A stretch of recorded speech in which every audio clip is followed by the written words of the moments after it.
nagising na kami. Nagising na ba kayo? Nagising na kami. Sino dapat iluklok? Mara Tamundong! Yes, yes, yes! Yes, yes, yes! Yun! No, ano po ang masasabi natin sa hadikain ni Miss Mara Tamundong sa Napakaganda ng kanyang mga hadikain. Yung kanya 10 ano tawag doon? Advokasya. Advokasya niya. Napakaganda. Walang ano. Lahat. Lahat. Yun lang. O ano po masasabi natin dahil si Miss Mara Tamundong na ang tatayo mismo, no, upang ipaglaban ang buong Maynila. The best yun pagka nangyari yun. Kasi, alam mo naman yung mga nakaraan natin na ano, di ba? Eh baka sa susunod, pag sila pa uli, eh baka buong Maynila na ang ibenta. Tama na yung Divisoria na lang yun na ibenta. Ilang taon na kayo, Nay? Ako, 70. Wow, lakas ka ni nanay. Dito na sa Kabaka, pumuti ang buhok ko. Maliliit pa yung mga anak ko, Kabaka na. Ano po ba ang isa sa nagustuhan nyo o dalawa sa nagustuhan nyo sa advokasya ni Ma'am Mara na nilatag sa inyo? Unang-una, yung sinasabi niya na bahay. Yun ang unang-unang kong nagustuhan sa kanya. Pangalawa, yung panghanap buhay, pangkabuhayan. Yan ang gusto ko sa lahat ng sinabi. At bilang isang senior citizen, ano po ang inyong gustong iparating kay Miss Mara Tamundong? Sana na ano niya na para pribilehiyo para sa amin magtuloy-tuloy, mapanindigan na kami mga senior ay maipaglaban kasi hindi namin masasabi lagi na kami ay malakas dahil pagka kami nanghina na wala naman kaming pera, di ba? Saan kami kukuha ng pang-hospital, ng pang-pagamot, wala. Diba? So sana maging totoo at manalo siya. Hindi yung wala yung sana, mananalo siya. Hanggang dulo po ba natin susuportahan Yes! si Mara Tamundong? Yes, yes. Yes na yes. Hindi na tayo magbabago? Hindi. Talagang ipaglalaban po natin. Yan si nanay naman. Oh, maraming salamat nanay ha. Oh, ikaw naman nanay. Lalabas lang ako. Oy, district 6 ako. Oy, kaya So, ikaw naman ay, ano naman ang nagustuhan mo sa advokasya ni Ma'am Mara Tamundong? Yung pagpipilian ng sariling lupa, ang mamamayan ng Maynila at sariling bahay. Katulad po namin, Port Area, pinapalayas kami ng PTA. Iyan po ang number 1 na gusto ko talaga magpatulong sa kanya. Kasi po, binibigyan na kami ng ultimatum. Ano po ba ang nagustuhan natin sa advokasya ni Miss Mara Tamundong? Hindi lang 10 yun, dinagdagan niya pa na napakarami. Ano masasabi natin ate? Ako ang masasabi ko kasi first time kong narinig yung advocacy ni Mara Tamundong. Parang halos lahat na andun na sa mga advocacy niya. At saka mas na parang naiisip ko na karapat dapat siyang iboto kasi hindi pa siya nakaupo, marami na siyang nagagawa. At saka isa pa, kilala na siya sa lugar namin, kilala na siya sa barangay namin na pag may Mara Tamundong, lalo na yung mga senior, nagtatakbuhan agad sila kasi nga alam nila na darating na si Mara. At saka parang mas nararamdaman ko ngayon na siya yung karapat dapat na maging mamuno sa atin sa Manila. Saka talagang yung sinabi sa Lalo mga bata, takbuhan na. Ganon sa district? Oo, Anong district po kayo? Five. Wow! Pag sinabing Mara Tamundong, ang mga bata tumatakbo na. Tatakbuhan na ang bata. Oh, ikaw muna nanay. Ano po ba ang nagustuhan nyong advokasya ni Miss Mara Tamundong? Yung magkaroon kami ng bahay sa aming lugar kasi karamihan sa amin, sa totoo lang ang Manila, mayaman sa lupa. Ang kumakamkam ng lupa na yan, ibang lugar, katulad ng Makati. Imbis na kung sino yung mga nakatira, yun na nawawala. Yan ang gusto namin mabuhay kay Mara na mapa sa amin, yung kami ang karapatang manirahan mo sa matagal na ho kami nakatira, tapos pinapalayas pa kami.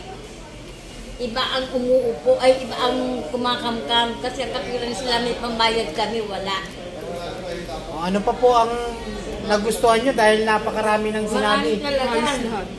Karamihan yung sa ospital, number 1 niya sa ospital, walang doktor doon. Nagusto ko yung sinabi niya magkakaroon ng libreng gamot. Sana magkaroon din ng CT scan, karamihan ng CT scan sa ospital nila. Sira daw. Katulad ng kuya kong ginamot, imbes na CT scan, inilabas pa namin samantalang hindi makakilos. Nahihirapan kami magbuhat.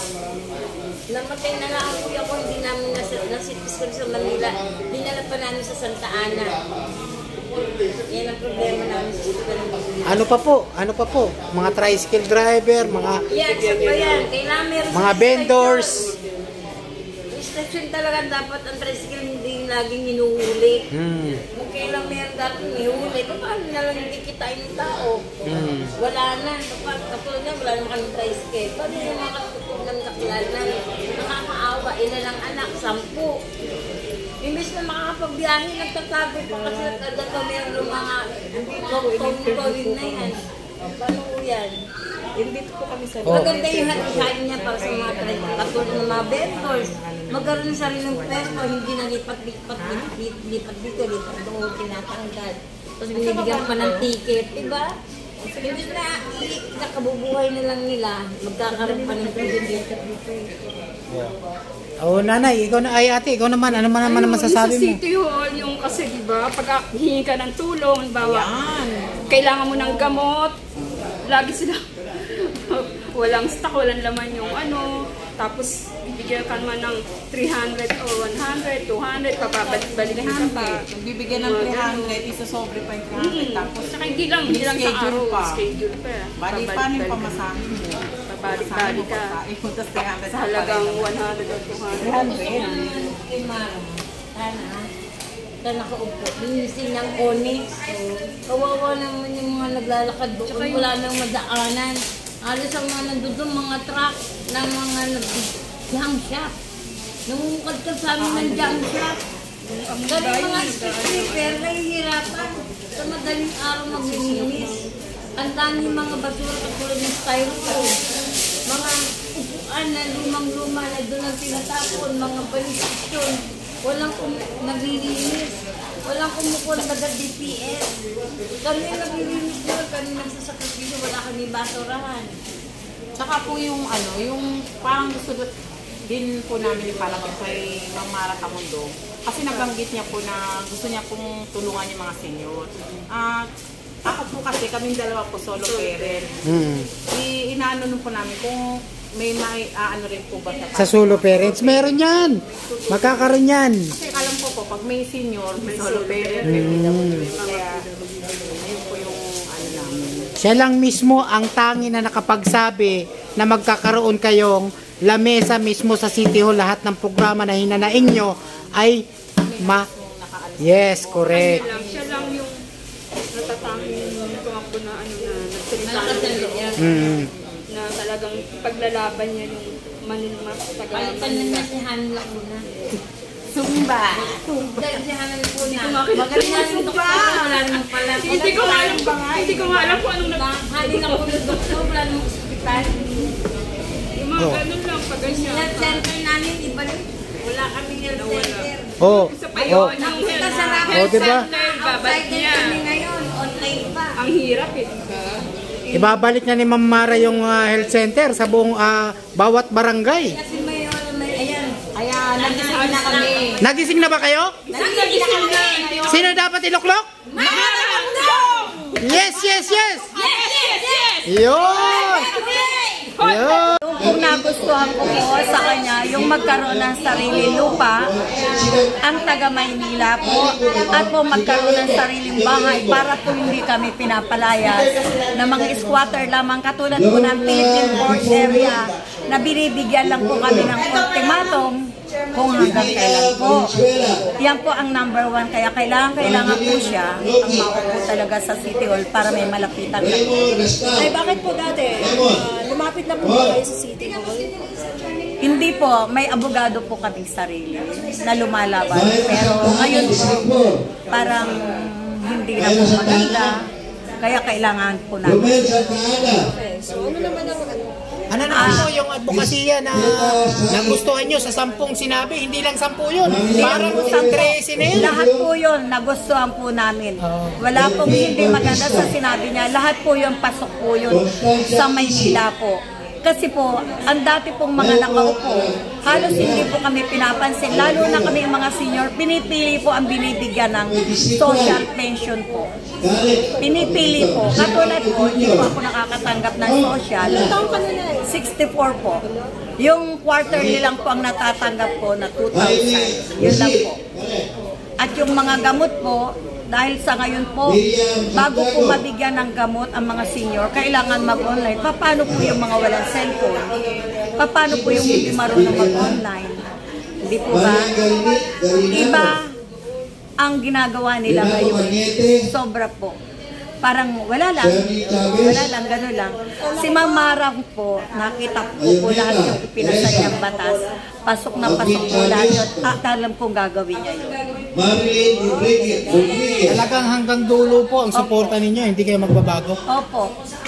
Noong unang punta niya sa barangay namin, bola lang pero tumatalbog. Ganyan din po yung pagkatao niya. Bola lang ang pinamigay, pero hindi niya pinagdamot. Umulan ng bola sa amin, pero yung iba, bola lang pinagdadamot. Siya hindi. Marami ka nang nakuha, sige pa. Kaya siya po talaga sa suportahan. At tutulungan ko siya sa aming barangay, sa aking zona na nahahawakan. Kasi para naman po sa lahat yun eh. Hindi lang para sa isa. Para sa buong Maynila. Maraming salamat. Yun.